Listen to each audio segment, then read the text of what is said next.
नमस्कार दोस्तों, आरएससी परिवार यूट्यूब चैनल में आप सभी का स्वागत है।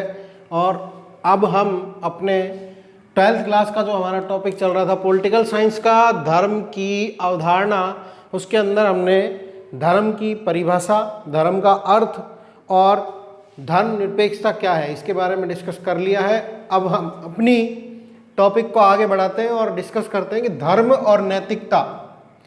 देखिए यहाँ हमारे सामने दो स्थितियां दी हुई हैं, एक तो धर्म और एक नैतिकता।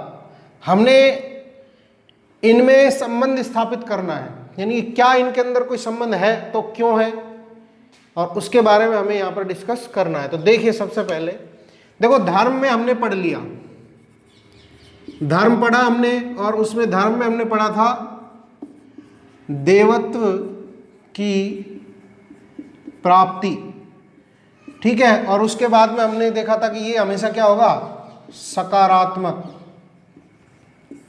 ठीक है। विश्व शांति का क्या करेगा, विश्व शांति का समर्थक।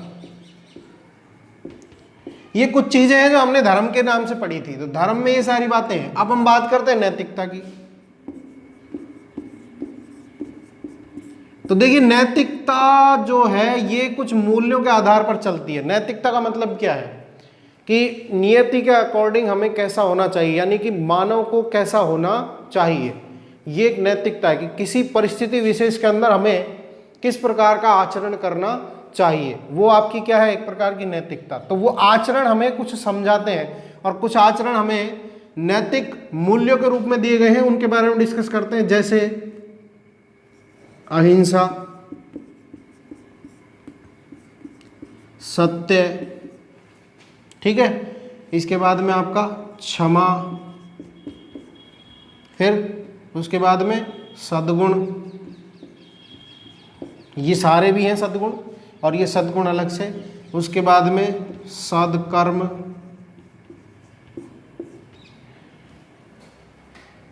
ठीक है। और इसके बाद में और भी बहुत सारी चीजें, जैसे अस्ते, अपरिग्रह,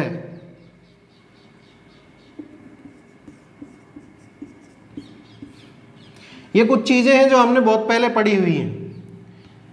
अब हमें ये देखना है कि क्या कोई धर्म है ऐसा जो इन सब का विरोध करता है। देखिए सबसे पहले हम बात करते हैं हिंदू धर्म की। क्या वहाँ पर अहिंसा को नहीं माना गया, सत्य की बात नहीं की जाती, व्यक्ति को क्षमा नहीं किया जाता, क्षमा सबसे बड़ा गुण माना जाता है। सद्गुण, आपके अंदर जो गुण है वो हमेशा सकारात्मक होने चाहिए। सद्कर्म आपको करने हैं, आपको कर्म वही करने हैं जो विश्व शांति की ओर जाए, विश्व को मानवता की ओर लेके जाए। अस्तेय और अपरिग्रह, देखिए यहाँ पर आपके दो विचार है कि आपको किसी दूसरे से, देखो अस्तेय और अपरिग्रह यानी कि आपकी आवश्यकता से अधिक आपको क्या नहीं करना है, स्टॉक नहीं करना है।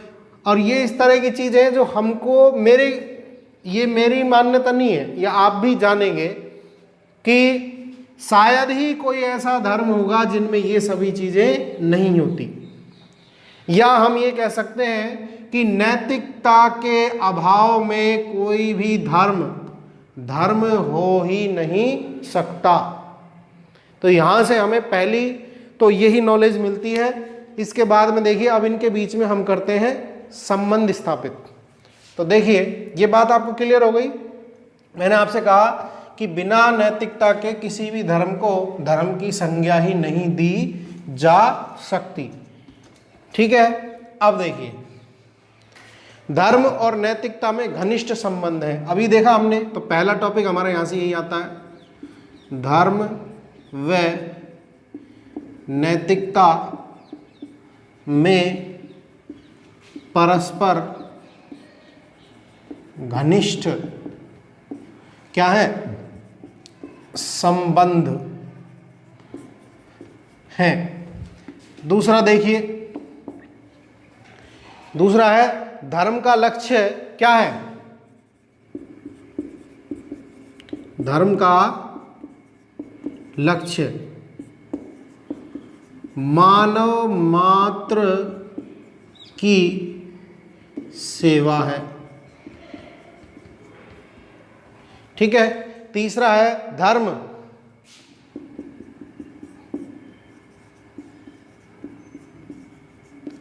सदाचार, सत्य, क्षमा, अहिंसा, करुणा व शील के सिद्धांतों पर क्या करता है? काम। अहिंसा व शील तथा करुणा आदि सिद्धांतों पर कार्य करता है। ठीक है। चौथा देखिए, सदाचार के मार्ग पर चलने की क्या देता है? शिक्षा। सदाचार की शिक्षा देता है।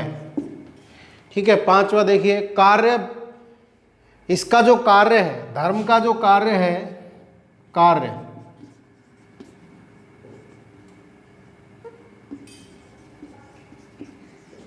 भलाई करना और इसकी स्थिति को बनाए रखना। एक तो भलाई करना, इसकी स्थिति को बनाए रखना, या कह सकते हैं हम, और इसकी स्तुति करना, यानी पूजा करना भलाई की। तो देखिए यहां पर जो ये स्थितियां हमने देखी हैं, इससे हमको देखो, यहां पहला देखा हमने धर्म और नैतिकता परस्पर घनिष्ठ संबंध है, पहला पढ़ लिया हमने। दूसरा देखिए, धर्म का लक्ष्य है मानव मात्र की सेवा। तो देखिए मानव मात्र की सेवा, ये देखिए यहाँ पर सदाचार, सत्य, क्षमा, अहिंसा, धर्म तथा शील और करुणा। इसके बाद देखिए, आदि सिद्धांतों पर काम करता है। तो ये सिद्धांत किसके हैं? नैतिकता के। सदाचार की शिक्षा देता है, नैतिकता हो गई।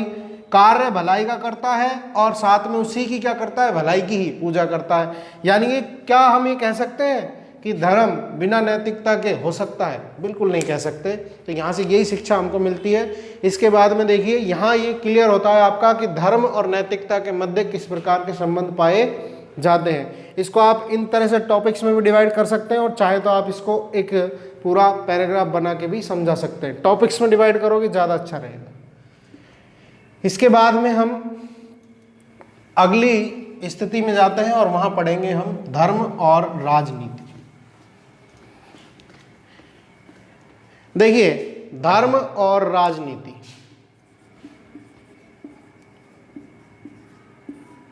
यहां थोड़ा सा समस्या है। ये समस्या ये है क्योंकि राजनीति और धर्म एक साथ चल सकते हैं और चलते भी हैं, लेकिन इनके कुछ आधार होते हैं। सकारात्मकता के आधार पर चल रहा है, नकारात्मकता के आधार पर चल रहा है, या अलग अलग रहकर एक दूसरे को सपोर्ट करते हुए वो लोग चल रहे हैं। धर्म और राजनीति की बात कर रहे हैं हम। तो यहाँ इस तरह की स्थितियाँ हमको देखने को मिलती है। तो सबसे पहले हम डिस्कस करते हैं कि ये क्यों होता है ऐसा। तो देखिए, धर्म और राजनीति में हमें क्या करना है?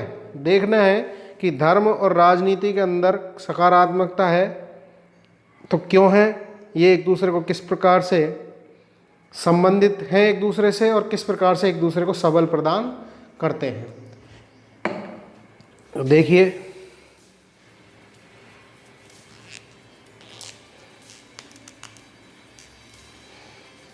अभी हमने पढ़ा कि जो धर्म है उसका मूल कार्य या कारक, या हम बोल सकते हैं तत्व क्या है? कि सभी चीज़ें देखिए मानव मात्र की सेवा करना, यह भी पढ़ा है अपन ने। ठीक है। इसके बाद में आप आइए, राजनीति का मूल कारक क्या है? तो सदनीतियों के अनुसार राज कार्य करना। देखिए, अब राजनीति का पढ़ते हैं, वही मूल कारक, मूल कार्य या कारक या तत्व देखिए क्या है। तो देखिए इसमें क्या है। अच्छा, राजनीति किसके लिए की जाती है? क्यों करते हैं हम राजनीति? राजनीति क्यों होती है? राज्य की इच्छाओं को सदिच्छा के रूप में और सभी के भले के लिए क्रियान्वित करने का जो कार्य किया जाता है उसमें हम क्या करते हैं, राजनीति को लेते हैं। अब राजनीति क्यों की जाती है, सीधी सी बात है, क्यों की जाती है राजनीति, ताकि हम सदनीतियों के अनुसार, यानी कि राजनीति तो कई होती हैं, राजनीति तो हम उसे भी कहते हैं जो हिटलर ने की थी, लेकिन उसको सकारात्मक नहीं लेते, जबकि हम धर्म और राजनीति की जब बात करते हैं तो राजनीति कैसी होनी चाहिए, सकारात्मक। तो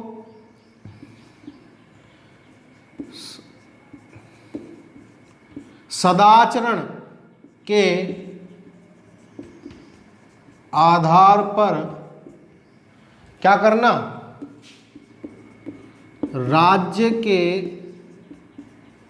कार्य करना। ये क्या है, राज्य नीति का क्या है, मूल कार्य, कि आपको जो कार्य करने हैं वो कैसे करने हैं, सदाचरण के लिए करने, यानी कि मानव मात्र की सेवा के लिए करने हैं। बात वहीं आ रही है, ठीक है। तो यहां से हमको यही चीज सीखने में मिलती है कि राजनीति और धर्म देखने को जरूर अलग अलग है, लेकिन इनका जो मेन मोटो है, जो इनका लास्ट में जो मोरल निकलता है वो एक, शिक्षा इनसे एक ही मिलती है कि दोनों किस लिए कार्य करते हैं, मानव मात्र की सेवा के लिए, ठीक है। तो यहां पर यही चीज हमको क्या करनी है, निकाल के लेनी है। और देखिए राजनीति का मूल कारक देख लिया हमने। तो देखिए यहां से अब हम देखते हैं, पहला हमने देखा, अब यहां पर हमने लिखा है कि मानव मात्र की सेवा करना, ठीक है, मानव मात्र की सेवा करना। अब यहां देखिए ये जो कार्य करना है अपन को, सदाचरण के आधार पर राज्य के कार्य करना। राज्य के कार्य अपन किसके आधार पर कर रहे हैं, सदाचरण के आधार पर। और ये नीति नैतिक मूल्यों और ये जो नीतियां है ना, सदाचरण के जो आधार पर जो हम कार्य कर रहे हैं, राज्य कार्य, वो किसके आधार पर करेंगे, किसी नीति के आधार पर, किसी नीति के आधार पर करेंगे, ठीक है। तो वो नीति कैसी होनी चाहिए, यह नीति नैतिकता के आधार पर क्या होनी चाहिए, सकारात्मक व मानव हित में होनी चाहिए। ये राज्य का कार्य है। तो देखिए यहां से ये दो चीजें हमको मिलती है। मूल कारक देखा हमने पहले किसका, धर्म का। तो यहां धर्म में देखो मानव मात्र की सेवा, और यहां भी क्या देखा, नैतिकता के आधार पर। तो देखिए मानव मात्र की सेवा भी क्या है, नैतिकता, यानी कि ये दोनों चीजें कहीं ना कहीं क्या है, एक ही है, ठीक है। तो ये हुआ आपका धर्म और राजनीति के मध्य संबंध। देखिए इसके अंदर हमने दो टॉपिक डिस्कस किए, जिसमें पहला था धर्म और नैतिकता, धर्म और नैतिकता के मध्य संबंध, और दूसरा टॉपिक है हमारा धर्म और राजनीति के मध्य संबंध। अब हम अगली वीडियो में डिस्कस करेंगे कि धर्म और राजनीति के बीच में जो संबंध है वो किस प्रकार से हमें बनाए रखने चाहिए, क्या ये एक दूसरे के ऊपर कितने ज़्यादा क्या करते हैं, डिपेंड करते हैं, ठीक है। RSC ऑनलाइन क्लासेस में आप सभी का स्वागत है, और अगर वीडियो अच्छा लगा हुआ तो लाइक, शेयर और सब्सक्राइब जरूर कीजिएगा। धन्यवाद।